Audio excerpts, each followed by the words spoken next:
And Judge Don Nugent here in Cleveland said, denied, can't have an evidentiary hearing. So why? Because our system, it has nothing to do with justice. It has nothing to do with guilt or innocence. It has nothing to do with the law. These federal judges are there to protect prosecutors.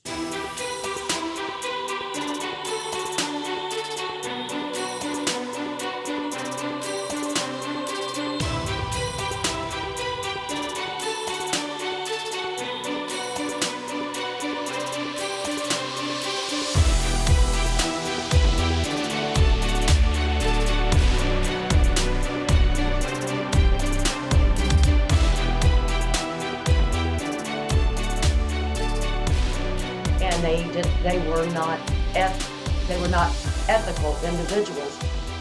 They could have said, we have evidence, we know this is not the individual that did this. But they kept it because they got a conviction. And they weren't about to let it go. Right. I mean, the misconduct in my case, which is all documented, is just, well, it's criminal activity right inside the U.S. attorney by Mark Bennett, the FBI agent. We've got the destruction of computers from companies I don't own.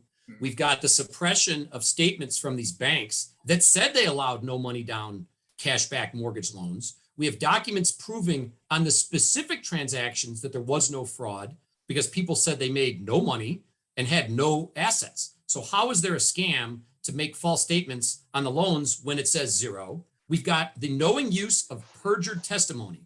So Mark Bennett and Dan Caceres knew that a witness lied in federal court. And what did they do?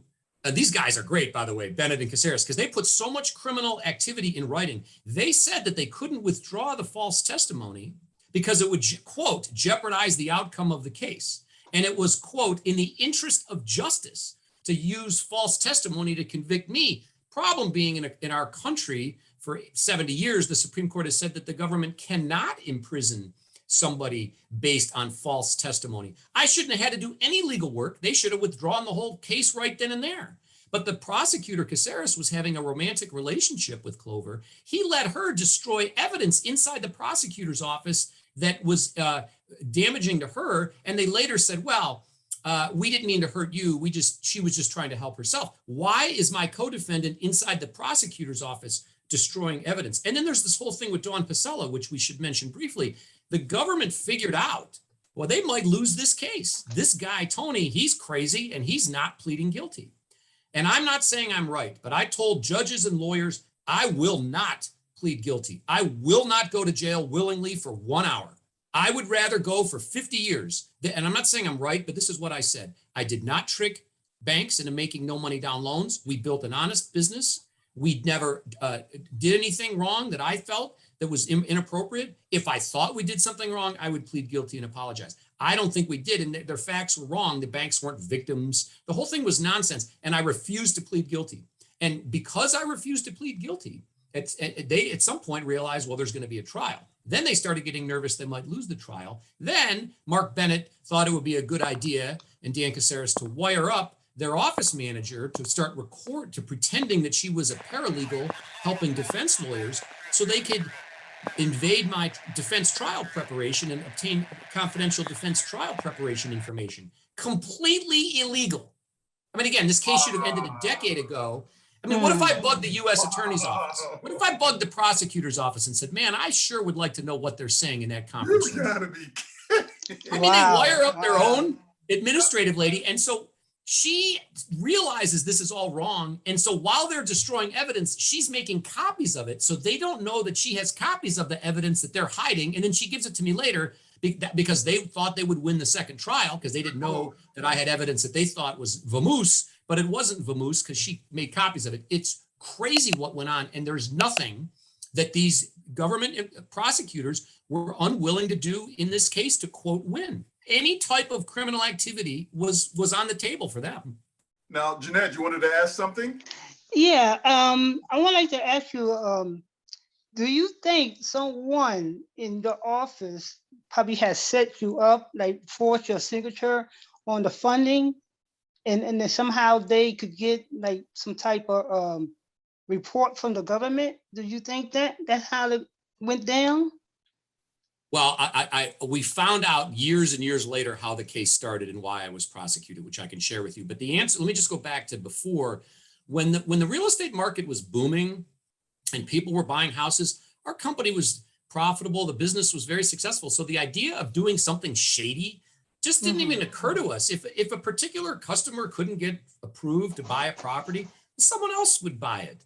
And, you know, we had low overhead. I mean, I drove an old Mercury, for heaven's sakes. So we weren't exactly hot shots with expensive overhead. We just never thought that we would do something crazy anyway. So all this idea that we were playing games to trick banks and all that was nonsense. Now, did somebody forge documents or whatever? Here's what we found out. Catherine Clover, who's the government witness in about 24 cases, by the way, she was the go-to witness for the prosecutors because she would say whatever they wanted. And they knew she was lying, but they didn't care because they want to win. This is win at all costs litigation by the U.S. attorney here in Cleveland, Dettelbach, and his partner in the Cuyahoga County prosecutor's office, Caceres. And so anyway, what happened was this. Catherine Clover bought rental properties partially through our company and partially through other companies. And she couldn't rent one of the properties and decided that it would be a really good idea to pay somebody to commit arson at one of the rental properties. This was about 3 years, I think, after she acquired the property, maybe 2 years. Anyway, there was an arson investigation. Arson? Yeah. Catherine Clover burned down one of her properties. What? The insurance company gave her a check, called the ATF and said, this is fishy. The ATF starts investigating, looking into these deals, and she's going to be prosecuted. But then Dan Caceres falls in love with her and thinks she's really pretty and says, basically, I'm going to rescue you. I'm going to make your arson case go away, but you're going to have to help us with some bigger fish here in town. You're going to have to spill the beans. And so initially, Clover tells her ex-husband, but then her husband, Matt Fairfield, look, I'm going to play along with this guy. And because then we're not going to get in trouble, or I'm not going to get in trouble. And so he disagrees with what she's doing and ends up finding out about this affair between Caceres and Clover. But Caceres ends up basically hiring this woman as an employee of the prosecutor's office. And I got 600 plus pages of the emails on my freetonyviola.com website, by the way, so don't take my word for it. So this lady's like a paralegal with access to evidence, throwing away stuff that, you know, implicates her in arson, and then basically is the go-to witness for Bennett and Caceres in all these criminal cases, because this task force went after 1,100 people, mostly realtors and investors who bought and sold property. So bottom line is the case started as an arson investigation, but in fine government fashion, the criminal becomes the informant, and then they're looking for people to prosecute. So she originally, either by mistake, thinks I own companies I don't own and says that I was involved. And it turns out she realizes it was wrong, and then sort of has a bit of a mental breakdown. This is also on our website too. And she tells the prosecutors, I can't do this. I can't lie and put this guy in jail. And Mark Bennett says, no, we're not withdrawing your false testimony. We're using it because without it, we'll lose the case, because somebody had to testify that I was present when there was fraud on loan applications, or that I owned these companies I didn't own, because otherwise there was no way to tie me to this crime. I mean, somebody got shot in Anchorage, Alaska last night. Why wasn't Tony indicted? Because I wasn't there. I didn't have anything to do with it. So this is the issue. They needed this Clover testimony. Now at the second trial, she recants, takes the fifth, admits lying in the first trial, and says, yeah, I know you didn't own the companies. I told them that, but they made me say it. So, and again, this is years and years ago, and yet my case is still plodding through the courts because the courts have protected these prosecutors, even when we've outed them and all their criminal activities outed. But this Clover touched all the evidence in these task force cases. We're trying to reopen them all.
I Mm. wow. Wow. I am man. By the way, this happened to me and I still don't believe it. Okay. I can't even believe the stuff that I'm telling you guys. And I lived it. And I still sometimes are like, did this happen? Is this even possible? It's unbelievable. Wow. It's just, It, it's Yeah. so far-fetched. It is hard to believe. I mean, this should be made a movie. oh, absolutely. I agree. And we want first dibs on the Yeah, yeah, we do. Okay. This is, oh, wow, this is totally like a setup. I mean, wow. now. And Let the me other ask, thing that happened, and I'm not making excuses for prosecutors breaking the law, but when they raided our company and this became this big news story, they loved it. And I think it even became bigger than they thought. You know, they issued a press release saying that I stole $46 million and it's the nation's largest mortgage fraud scheme. And it just naturally created a lot of interest. You know, now they want to shut it off. You know, now they don't want this publicity because all their criminal activity has been exposed and this romantic relationship particularly is out there. But, you know, at the time, I think it took on a life of its own where I don't even think Mark Bennett and Dan Caceres expected as much publicity. And the public was annoyed with the economy being bad and people wanted, you know, someone's head on a platter and they had an easy explanation. It's this guy here. You know, he dummied up these loans. He siphoned off all this money. The houses later went into foreclosure. And this guy was manufacturing loans and playing games with the financing. And these people weren't qualified. And so they kind of created this narrative that the public was receptive to, but certainly journalists took note that Stephen Dettelbach, who was the United States attorney, presidential appointee, is telling people that we've got this nailed down. This is why there's a recession in our country. And so it created a tremendous amount of interest. And I think once it started, there was nobody in the task force except Dawn who was ever willing to stand up and say, wait a minute, we have to draw a line somewhere. We can't be destroying computers from companies the guy doesn't own and forging names on evidence logs and shifting evidence around to different jurisdictions and claiming the state doesn't have it, the feds have it. And the stuff that went on, and then this illegal wearing a wire to find out our trial preparation, there really was nothing they weren't willing to do. And in fine bureaucratic fashion, it's sort of like in the George Floyd murder, where the three other cops are just standing there. You know, nobody would say, hey man, get off this guy, right? No, that's what we have here. So everybody knows that Dan Caceres is reckless, that he had an affair. He didn't really take any steps to hide his affair. I mean, he took this lady to bars and Cleveland Indians baseball games. He's out and about with her, right?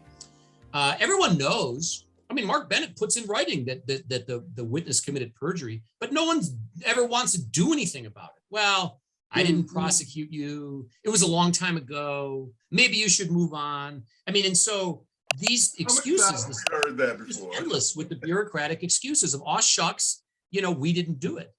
Now, Well, you know, Tony, because of the work you're doing and your transparency, you are causing waves. You know, that you're making a huge difference. I mean, these people have now been exposed. And, you know, I've even been contacted by someone on Right. Dan Caceres's, in his group. really? I absolutely have, because I've written about Tony in the book. Mhm. And I made a comment on a social media site and heard back pretty quickly, like immediately, from someone on that team. So what Tony is doing, and what a lot of other people want to do, is cause so many waves. There can't be anything happened but a positive change. I applaud you, Tony, for your courage. Yeah, me Thank too. Yeah, me too. Thank you. I appreciate it. We just Yeah. feel like we're on a mission. I'm a part of something much bigger than myself. It's not a selfish thing like, oh, I want my case tossed. I want all these task force cases tossed. And we Right. want to make history. Mhm. You know, we have Mark Bennett, a federal prosecutor, red-handed, using false evidence at a criminal trial, and then continuing to use that witness in other proceedings down the road after he put in writing that she committed perjury. We have false statements by federal and state prosecutors about evidence. They say there was no interview with the bank, but I have the interview with the bank because Dawn Pasella gave it to me. And it said they allow these loans that I supposedly tricked them into making. So I want, we have a petition on change.org. It's getting close to 5,000 signatures. These prosecutors need to be indicted. The idea that in our country that prosecutors can break the law and that 15 years later, some dude or some lady gets out of jail and then the government, which is basically the taxpayers, pays, here's $12 million. This is ridiculous. The people who break the law inside the prosecutor's office have to be held account, not out of vengeance or hate, but for accountability because their power is so substantial and their power over us and each citizen is so substantial that it must be used properly. They have to be willing to lose a case. If you're wrong, you have to admit it. There's just too much at stake to throw innocent people in jail. And I'm sure they wished I would die in jail. And, like what Sandy's saying, they don't really argue that there was a second trial or that Dawn Pasella was wearing a wire or there's a romantic relationship. They basically don't want this out. They don't want the spotlight. And how do you stop misconduct is two ways. One, you have to shine a bright spotlight inside the U.S. Attorney's Office and show what they're actually doing in there because people don't know and they take steps to hide it. And the second thing is we've got to have accountability. There has to be some change in our country where hiding evidence in a criminal case by a prosecutor or law enforcement should be a 50-year felony. This is outrageous that we have win at all costs litigation. And I sat in the jail law library for a decade, and this is just another day at the office for these characters. They do this all the time. It's not like, oh, gee, poor Tony. This is just what they do. They are not going to admit they're wrong. They take sides. They go after whoever they want.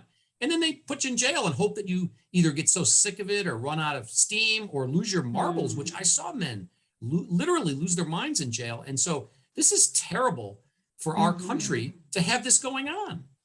Now, I got to say, I was about to ask you that. How you ended up spending time behind bars over this. Am I right? A decade. You spent a decade behind bars over decade in jail. Yes. You're kidding me. And Tony, how long after you were found innocent did you have to wait for your release? Almost the whole time. I was convicted in 2011 in federal court, and I had a second trial that started in early 2012, and I proved my innocence at a second trial on the same charges using the government's own documents they didn't present, but which they should have before the first trial, that Dawn Pasella, whistleblower inside the prosecutor's office, gave me. And it took a decade of legal wrangling to get released from jail. And my initial conviction still has not been vacated. I asked a federal judge for permission to present the exact same proof of innocence that I used at the second trial, including these bank statements, these FBI interviews with these banks where they said they allow the loans, these key documents on each transaction, the companies that I didn't own, proof of that. And Judge Don Nugent here in Cleveland said, denied, can't have an evidentiary hearing. So why? Because our system, it has nothing to do with justice. It has nothing to do with guilt or innocence. It has nothing to do with the law. These federal judges are there to protect prosecutors. This concludes this session with the Hustlers Corner New York City. We just want to say thank you for taking the time to join us today. If you are a person who has been wrongfully convicted of a crime you didn't commit and you're free now, come share your story on the Hustlers Corner New York City Victims of the System series. If you are a person that is self-reformed and active in the community, enacting change, positive change within the community, come share your story on the Hustlers Corner New York City Legends of the Hood series. If you are a Black-owned business and you want to share your story about your business and about how you built it from the ground up and about your products, come share your story on the Hustlers Corner New York City Black Business Movement series. If you are a up-and-coming artist, hip-hop, rap artist, performing artist, and you'd like to share your story, come share your story on the Hustlers Corner New York City On the Grind series. If you are a woman who has been through traumatic times and you'd like to share your story of success and triumph, come share your story on the Hustlers Corner New York City Lipstick Stories series. And be on the lookout now for our new Rage page, in which we talk about current events that are affecting everyone within and without the community. So again, I just want to say thank you so much. And as always, please do us that big favor, show your love. Like, share, don't forget to leave a comment, and most of all, subscribe. This is Perry L. Duff coming at you live from the Hustlers Corner, New York City. Peace.